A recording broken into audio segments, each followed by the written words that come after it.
Good morning friends and welcome to English with doctor Gaurav. Friends, आज के इस video में हम आपको विलियम शेक्सपियर की एक और उम्दा कॉमेडी मिडसमर नाइट्स ड्रीम का समरी एक्सप्लेन करेंगे। इस समरी में आप देखेंगे कि किस तरह से एक मैजिशियन अपनी एक मैजिक फ्लावर के जूस से कैसे सब कुछ बदल देता है। तो उस कॉमेडी में हम जाएं उससे पहले हम आपको इस कॉमेडी के लीडिंग कैरेक्टर से इंट्रोड्यूस कराते हैं। तो फ्रेंड्स, सबसे पहला कैरेक्टर हमारी इस कॉमेडी का है हर्मिया। हर्मिया एक्चुअली में उसका वो प्यार करती है लाइसेंडर से। अगले कैरेक्टर है हेलेना। हेलेना इनफैक्ट जो प्यार करती है वो डेमेट्रिस। ये दो कैरेक्टर हैं, लाइसेंडर और डेमेट्रिस। इधर दो लड़कियां हैं, हर्मिया और हेलेना। लेकिन इस कहानी में मैं आपको समझाने की और बताने की कोशिश करूंगा कि किस तरह से हर्मिया से ये दोनों लड़के प्यार करते हैं, जबकि हेलेना इससे प्यार करती है लेकिन ये इसे नहीं करता। इस कहानी को हम डिटेल में जब आपको भी एक्सप्लेन कर रहे हैं उस टाइम पे समझाएंगे, क्योंकि अभी हम सिर्फ और सिर्फ आपको कैरेक्टर से इंट्रोड्यूस कराते हैं। तो ये चार कैरेक्टर जो कि लीड कैरेक्टर हैं, इन्हीं के पूरे इर्द गिर्द कहानी घूमती रहती है। लेकिन साइड कैरेक्टर्स भी हैं, उनमें मेन कैरेक्टर ही मान सकते हैं रॉबिन गुडफेलो, जिसे पक बोला जाता है। और ये एक मैजिशियन है, और मैजिशियन इसे कौन हायर करता है, किसके अंडर ये काम करता है? ये थीसियस के अंडर ये काम करता है। ये इधर के जो कैरेक्टर्स हैं ओबेरॉन और टाइटेनिया, ये किंग ऑफ फेयरी है और ये टाइटेनिया ये क्वीन ऑफ फेयरीज है। ये परियों की रानी है, ये राजा है, और इसी के अंडर ये काम करता है रॉबिन गुडफेलो, जिसे पक भी बोला जाता है। अगला कैरेक्टर है थीसियस, जो ड्यूक ऑफ एथेंस है। हिप्पोलिटा है, क्वीन ऑफ अमेजोन है। ये है अगला कैरेक्टर एजियस, ये फादर ऑफ हर्मिया है। और इसके अलावा एक और कैरेक्टर की हम बात करें तो निक बॉटम है। ये मेन कैरेक्टर्स थे। इनमें सबसे बड़ा रोल इन्हीं चार कैरेक्टर्स के साथ साथ रॉबिन गुडफेलो का है। तो अब हम कहानी की शुरुआत करते हैं, लेकिन अगर इस कहानी को बेहतर ढंग से समझने के लिए इन कैरेक्टर्स को आप अपने पास एक स्क्रीनशॉट या एक फ़ोटो लेना चाहें तो आप ले सकते हैं। Okay guys, thank you. अच्छा, इस कहानी पे हम डिटेल में जाएं उससे पहले एक अपील, एक रिक्वेस्ट आपसे, अगर आप हमारे चैनल पर नए हों तो प्लीज़ सब्सक्राइब ज़रूर कर दीजिए। सब्सक्राइब आपने ऑलरेडी कर रखा है तो शेयर करते रहिए, लाइक करिए, कमेंट बॉक्स में कमेंट करिए। ये बात आपको हर बार हम बोलते हैं, लेकिन शायद आप उससे शेयर उतना करते नहीं हो जितना हम चाहते हैं। खैर एनीवे, चलते हैं हम कहानी पे, टाइम को ज़्यादा ना लेते हुए। यस फ्रेंड्स, ये कहानी की जैसे मैंने शुरुआत में ही आपको बताया था कि हर्मिया, हेलेना, लाइसेंडर, डिमेट्रिस। ये दरअसल हर्मिया एक लड़की है, इससे ये दोनों लड़के प्यार करते हैं, लाइसेंडर और डिमेट्रिस। जबकि हर्मिया सिर्फ लाइसेंडर को चाहती है, डिमेट्रिस को नहीं।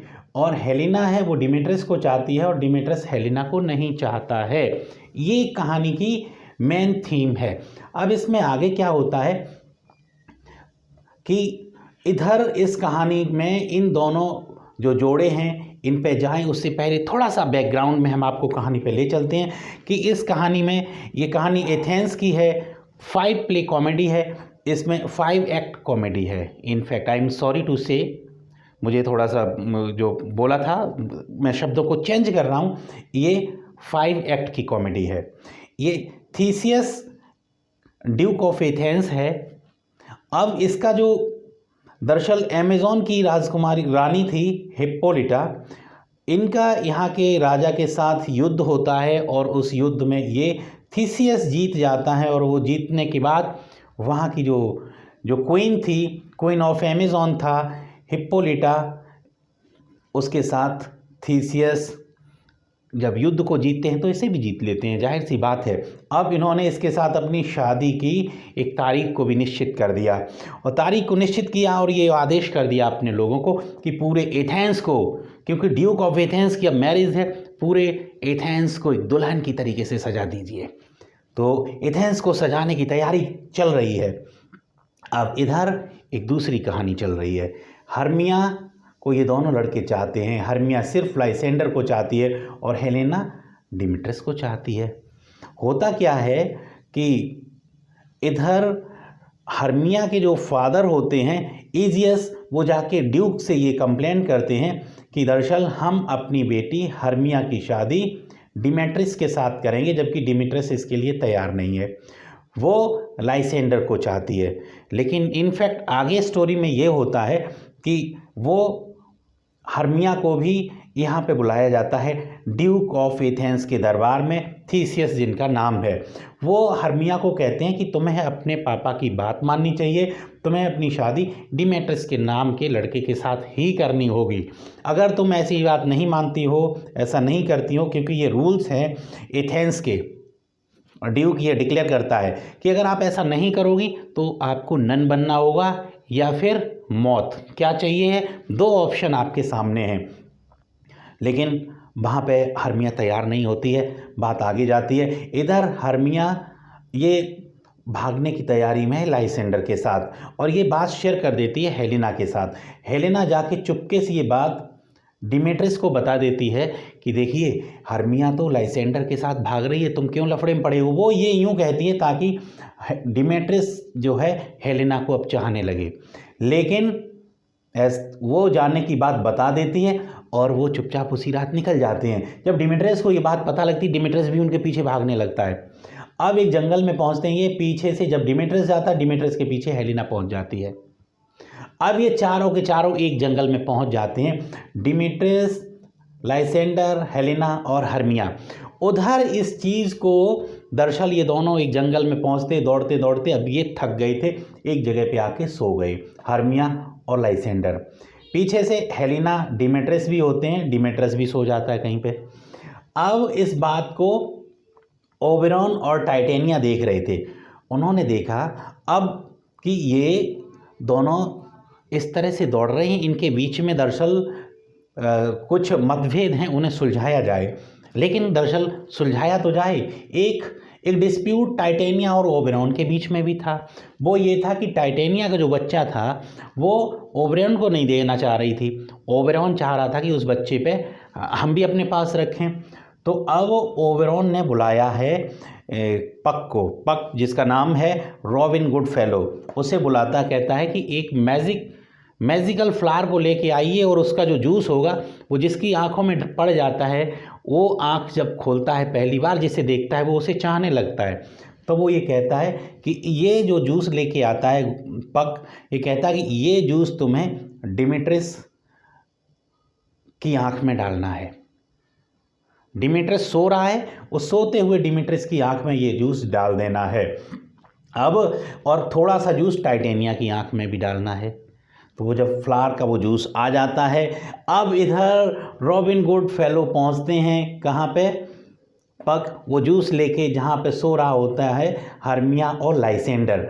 वो डिमेट्रियस की आंखों में डालने की बजाय वो डाल देते हैं लाइसेंडर की आंखों में। डिमेट्रियस की आंख में डालना था ताकि वो हेलेना को चाहने लगे। अब वो जूस डाल देते हैं लाइसेंडर को। लाइसेंडर हर्मिया के साथ सो रहा था यहाँ पे, और वहीं पे आके हेलेना भी आ जाती है और हेलेना उस सोते हुए लाइसेंडर को ज़रा छेड़ती है। जैसे ही उसे वो छेड़ती है, लाइसेंडर की आंख खुलती है, वो पहली बार हेलेना को देखता है, वो हेलेना के पीछे भागने लगता है। अब दरअसल वो लाइसेंडर जो था, जो हर्मिया को चाहता था, वो हेलेना के पीछे साथ भागने लगा। अब इधर जब हर्मिया जागती है, वो इस चीज़ को देखती है, क्योंकि वो दोनों तब तक निकल चुके थे। अब उसे डिमेट्रियस दिखाई देता है। तो डिमेट्रियस जब दिखाई देता है और लाइसेंडर उसे नहीं मिलता है, तो उसे ये शक होता है कि कहीं ऐसा तो नहीं इस डिमेट्रियस ने लाइसेंडर को मार दिया है। वो घूमने लगती है, ढूंढने लगती है। इधर क्या होता है कि उस जूस को जब अब हर्मिया के बजाय हेलेना की तरफ शिफ्ट हो जाते हैं लाइसेंडर। दूसरी तरफ जो जूस था, अब डिमेट्रियस ओबेरॉन कहता है यार तुमने ये क्या किया है, ये जूस तो तुम्हें डिमेट्रियस के पीछे डालना था, क्योंकि डिमेट्रियस उन्हें दिखाई देता है, वो उसी स्थिति में दिखाई देता है। लेकिन फिर जब डिमेट्रियस सो रहा होता है, हेलेना भी वहाँ पे होती है, लाइसेंडर होता है, वो डिमेट्रियस की आंखों में डाल दिया जाता है जूस।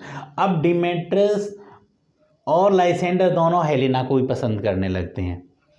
अब दूसरी तरफ जो जूस रह जाता है, वो एक और कहानी का दूसरा सीन ये था कि वो ओबेरॉन ने यहाँ पे जब ये एक शादी के लिए जैसा मैंने आपको बताया था कि वो थीसियस के साथ होनी थी हिप्पोलिटा की। अब इधर इस शादी में गवाह बनने के लिए, और उस शादी को बहुत अच्छे ढंग से होगी जिसमें पूरा एथेंस को सजाया गया था, और इस शादी में निक बॉटम अपनी एक टीम के साथ ये तय करता है कि हम यहाँ पे एक शानदार सा नाटक पेश करेंगे। तो उस नाटक की तैयारी करता है, और इधर उसने वो नाटक, वो जंगल में ही चल रहा था सारा काम। इस फॉरेस्ट में ही निक बॉटम ने अपने सिर पर एक डोंकी का सिर लगा लिया, गधे का सिर लगा लिया, और वो चला जाता है दरअसल इधर लेट जाता है जाके। और दूसरी साइड में एक और काम चल रहा था, जो जूस बचा हुआ था वो ओबेरॉन ने टाइटेनिया की आंख में डाल दिया। अब जब टाइटेनिया की आंख में डाला और टाइटेनिया आ गई थी, टाइटेनिया जहाँ पड़ी हुई थी, या टाइटेनिया ने जब देखा पहली बार इस निक बॉटम को, जो जिसके सिर पे गधे का सिर लगा हुआ था, अब वो टाइटेनिया निक बॉटम को चाहने लगी। अब ये कहानी में दरअसल ये बड़ा ही कॉमिक सीन था कि टाइटेनिया वो निक बॉटम को चाहने लगी, और निक बॉटम के सिर पे गधे का सिर लगा हुआ था। अब टाइटेनिया उसके पीछे पागल हो गई निक बॉटम के। अब इधर दूसरी तरफ ओबेरॉन ने रॉबिन गुड फेलो को देखा, ये कहा यार कहानी में सब कुछ उल्टा पुल्टा हो गया है, अब बहुत कुछ हो गया है, अब इन चीज़ों को ज़रा सुलझा दीजिए। एक दूसरा फ्लावर बताता है कि आप उस फ्लावर को लाओगे ताकि इस फ्लावर का असर ख़त्म हो जाएगा और दूसरा शुरू हो जाएगा। इसी तरह का किया गया फिर से फ्लावर, क्योंकि ओबेरॉन को लगा कि टाइटेनिया को भी मैंने पर्याप्त रूप से परेशान कर लिया है, अब ज़्यादा नहीं। तो वो आके टाइटेनिया सो रही होती है, उसकी आंख में वो फूल का वो रस डाला जाता है। टाइटेनिया जैसे ही देखती है कि वो किस तरह के आदमी के पास पड़ी हुई है, जिसका नीचे का जो धड़ है वो तो आदमी का है, ऊपर गधे का सिर है, बहुत ज़्यादा शर्मा जाती है। जैसे ही उसके ऊपर से वो उस फ्लावर का जो मैजिकल फ्लावर था उसका असर ख़त्म होता है, एक नया फ्लावर जिसका असर शुरू होता है, बहुत शर्माती है और फिर ओबेरॉन के साथ वो आ जाती है। उधर पक जाता है ये लाइसेंडर, और ये जिस तरह से डेमेट्रियस के ऊपर ये जो फूल का असर था वो डाल के कम करता है, तो फिर लाइसेंडर इधर हर्मिया को चाहने लगता है और डेमेट्रियस हेलेना को चाहने लगता है, जो कि एक नेचुरल लगाव था वो शुरू हो जाता है। और यहीं जंगल में तब तक किया जाते हैं थीसियस ड्यूक ऑफ एथेंस, वो जब इन लड़कों को देखते हैं, अब इन दोनों लड़कियों को, तो वो पहले तो इसको समझ पाए, लेकिन उससे पहले इजियस भी आ जाते हैं। जब उन्होंने ये पूरा सीन देख लिया कि हेलेना डेमेट्रियस को अब चाहती है और हर्मिया लाइसेंडर को चाहती है, लेकिन इजियस कहता है ड्यूक से कि नहीं, वो इस मैरिज को, इन दोनों के प्यार को एक्सेप्ट नहीं करेगा, वो हर्मिया को डेमेट्रियस के साथ ही शादी कराएगा। लेकिन इस बीच में अब एक पहल करते हैं थीसियस ड्यूक ऑफ एथेंस, वो कहते नहीं ऐसा करिए इजियस, इन दोनों का इसी तरह से शादी होने दीजिए, हर्मिया की लाइसेंडर से और हेलेना की डेमेट्रियस के। तो ये बात स्वीकार करते हैं बाद में, जब थीसियस के इस तरह से बात में दखल देने के बाद। और उधर अब हम थोड़ा सा कहानी पे आते हैं, क्योंकि अब विलियम शेक्सपियर अपनी कहानी को द एंड करने वाले हैं। वो ये कहते हैं कि नहीं, इधर जब शादी की डेट आ जाती है और उस डेट में निक बॉटम एक नाटक को परफॉर्म करते हैं जिसके लिए बेहतरीन तैयारी करी थी और जिसमें एक कॉमिक सीन भी आया था उस प्रिपरेशन के दौरान। तो लेकिन वो एक इस तरह का प्ले नाटक इनका होता है जो वाकई पब्लिक उसमें बहुत बोर हो जाती है, पसंद नहीं करती है। इसके लिए रॉबिन गुड फेलो लोगों से, ऑडियंस से माफ़ी मांगता है कि भाई जिस तरह का ये बहुत रद्दी एक परफॉर्मेंस दी गई थी, इसके लिए we are really sorry. So thank you so much guys. ये play is end. William Shakespeare अपनी शानदार कॉमेडी को इस तरह से एक सुखद अंत देते हैं, क्योंकि दोनों प्रेमी प्रेमिकाओं की शादी उसी तरह से हो जाती जैसे वो चाहते थे। तो thank you once again for watching this video. Thanks a lot.